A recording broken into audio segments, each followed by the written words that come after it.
Most people think they already know Thermopylae. 300 Spartans, one impossible stand, a glorious last breath frozen into legend. But that version is too polished to be true. The real story is harsher, darker, and far more unsettling, because what happened at Thermopylae was not a clean tale of heroism. It was a desperate calculation made in the shadow of an empire that looked too vast to stop. This was never just a battle between courage and numbers. It was a delay operation against an invasion so massive it seemed to drag half the known world behind it. And the men who marched into that pass did not go there expecting victory. They went there understanding exactly what waited for them at the end of the road. In the late summer of 490 BCE, the Persian Empire came for Greece with overwhelming force. This was the greatest imperial machine on earth, stretched across continents, fed by tribute, discipline, bureaucracy, and sheer scale. At its head stood Xerxes, a king who did not see Greece as a rival to negotiate with. He saw it as unfinished business. His father Darius had already tried to crush the Greek world once before. In 490 BCE, Persian forces landed at Marathon expecting another easy submission. Instead, the Athenians charged, shattered them, and sent them back across the sea. Persia withdrew, but the insult remained. It lingered in imperial memory like a wound that had never been allowed to close. Darius died before he could return. Xerxes inherited more than a throne. He inherited the army, the resources, the ambition, and the humiliation. But unlike his father, he did not prepare a limited punishment. He prepared something heavier, broader, and far more terrifying. This would not be a raid. It would be a statement. To bring that army into Europe, Xerxes ordered pontoon bridges built across the Hellespont. Warships were lashed side by side, covered with planks, then buried beneath earth so that an army could cross from Asia into Europe as if walking over ordinary land. When storms destroyed the first attempt, Xerxes reacted with the kind of fury that reveals the soul of a ruler. He ordered the sea scourged. The water itself was to be punished for resistance. That detail matters. A king who thinks the sea can be disciplined is not a king who expects refusal from human beings. Then the invasion moved. Ancient writers inflated the numbers into fantasy, but even the most cautious modern estimates leave no room for comfort. Greece was facing a force unlike anything it had ever seen. Infantry, cavalry, archers, engineers, supply trains, elite guards. A moving empire advancing with the confidence of something used to being obeyed. Many Greek cities looked at that reality and made the only choice they thought was left. They submitted. They sent earth and water, the ritual symbols of surrender, their soil, their rivers, their future, handed over to the great king before the full weight of his army even arrived. But not everyone bowed. Athens refused. Sparta refused. Both had already bloodied their relationship with Persia, and both had treated earlier Persian demands with open contempt. That old defiance was no longer symbolic. Now it had consequences marching straight toward it. And this is where Thermopylae begins to separate itself from the simplified version most people remember. Leonidas did not leave Sparta with only 300 men because that was the total strength available. He left with 300 because Sparta was trapped by religion at the worst possible moment. The Carneia, a sacred festival devoted to Apollo, was underway. Spartan law did not treat such obligations lightly. Military campaigns during those rites were forbidden. The same rigidity had delayed Sparta before, but now the crisis was too near, too real, too dangerous to ignore altogether. So the ephors approved a limited response, not a full mobilization, not the release of the entire Spartan machine, just an advanced detachment sent north to occupy the pass and hold the line until larger forces could follow once the festival ended. On paper, it sounded measured, controlled, rational, but beneath that logic was a darker truth. Everyone involved understood what that small force was really being asked to do: delay the greatest army in the known world, buy time, inflict damage, and if necessary, vanish in place. There was another shadow over the campaign. Before Leonidas marched, the oracle at Delphi delivered Sparta a chilling choice. Either the city would be destroyed or one of its kings would die. That prophecy lands differently when you are the king. Leonidas did not treat it as vague poetry. He seems to have accepted it as an instruction, and the choices he made suggest a man who already understood the cost. He selected 300 Spartans from among his royal guard, but tradition says he did not choose them at random. He chose men who already had sons, men whose bloodlines would continue if they did not return. That is not how you assemble a unit meant merely to fight. That is how you assemble a unit meant to disappear and still leave something behind. Leonidas himself was older than modern retellings usually admit, around 60. Not a reckless young warrior charging toward theatrical glory, but a hardened ruler shaped by Spartan politics and the brutal mathematics of succession. He had not even seemed destined for the throne early in life. Yet now he was marching toward another kind of calculation, one that could not be escaped. As he moved north, other Greeks joined him. Corinthians, Phocians, Thebans, Thespians, men from different cities, different interests, different loyalties. By the time the Greek force reached Thermopylae, it numbered several thousand, far more than 300, and still, against Xerxes, it looked terrifyingly small. The pass was everything. Thermopylae means hot gates, named for the sulfur springs in the area.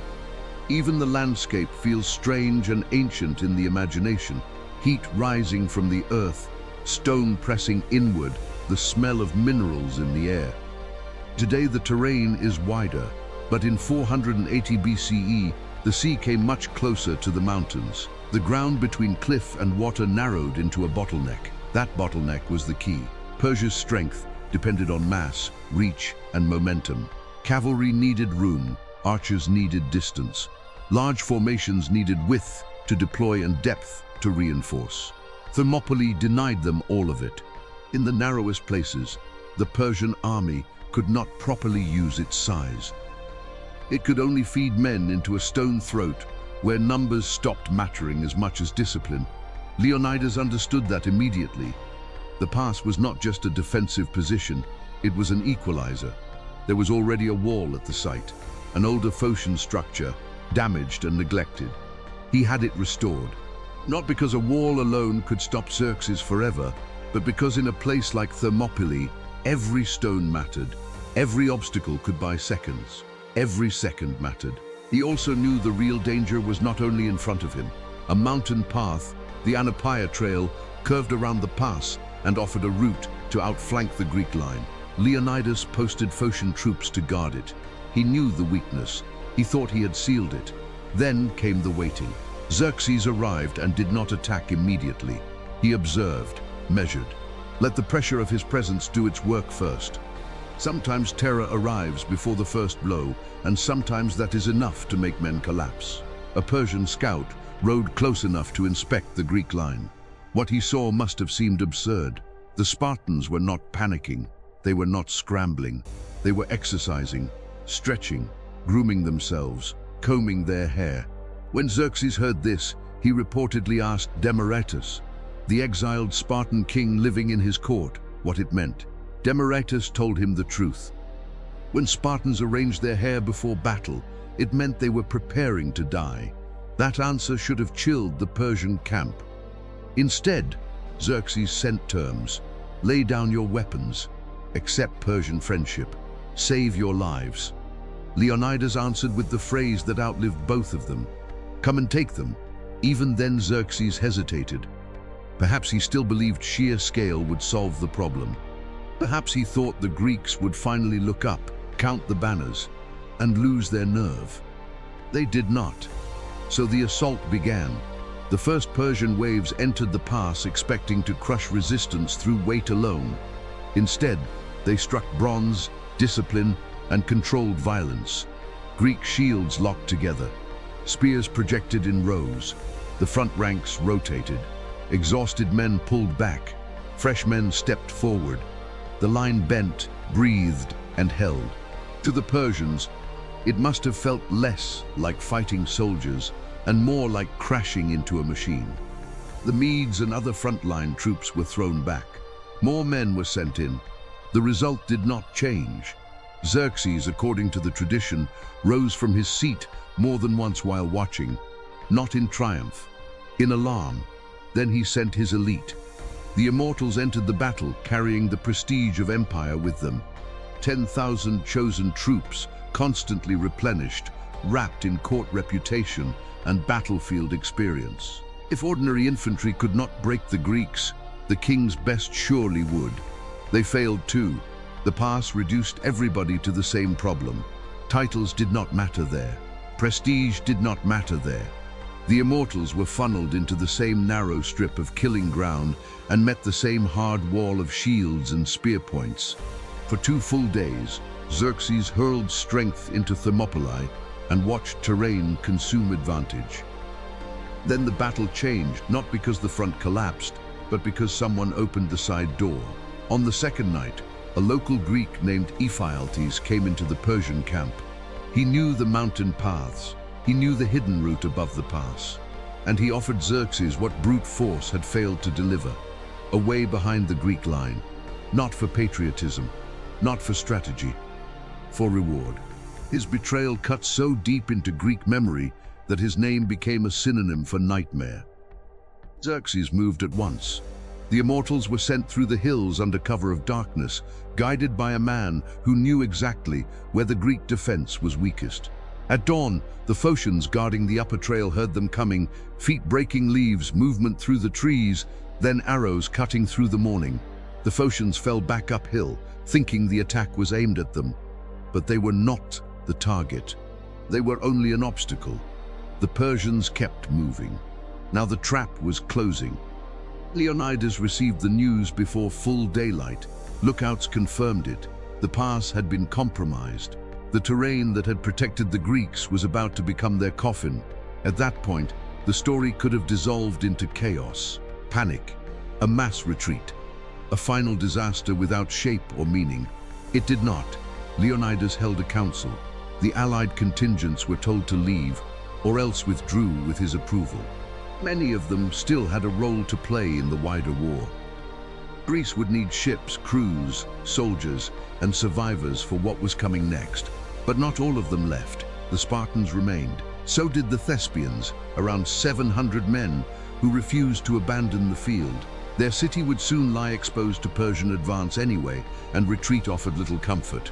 Some Thebans remained as well, though the reasons are still debated: loyalty, coercion, uncertainty, survival.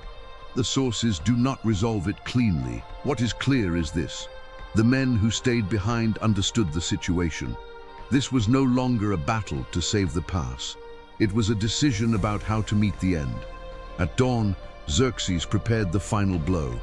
He poured libations, waited for the encirclement to tighten, and sent the attack forward. Leonidas made one last crucial decision. He did not remain caged behind the wall, waiting for the Persians to close from both sides. He moved forward. He led the surviving defenders out into the broader part of the pass and attacked. That matters. This was not passive sacrifice. It was violent expenditure. If death was certain, then every remaining second would be spent making the enemy pay for it. The Greeks surged into the Persian mass with such fury that even members of Xerxes' own family were said to have fallen in the fighting. Somewhere in that clash, Leonidas himself was killed. And then the struggle became even uglier. The defenders fought repeatedly over his body. They drove into the Persian line to recover it. They hacked, shoved, and killed in a shrinking pocket of violence that had lost all elegance. Spears shattered. Swords took over. Then even swords became secondary to raw proximity, bodies colliding in dust, blood, and broken armor. By then, the Persian force from the rear had arrived. Some Thebans broke away and tried to surrender. Many were cut down before their submission was accepted. The Spartans and Thespians, who remained, fell back to a small rise behind the wall, the last reduced space left to them. There, in that final pocket of ground, the resistance made its last stand. Xerxes ended it with missile fire, Persian archers darkened the air and blanketed the position until movement stopped. And here is the part that matters if you want the real story instead of the polished one.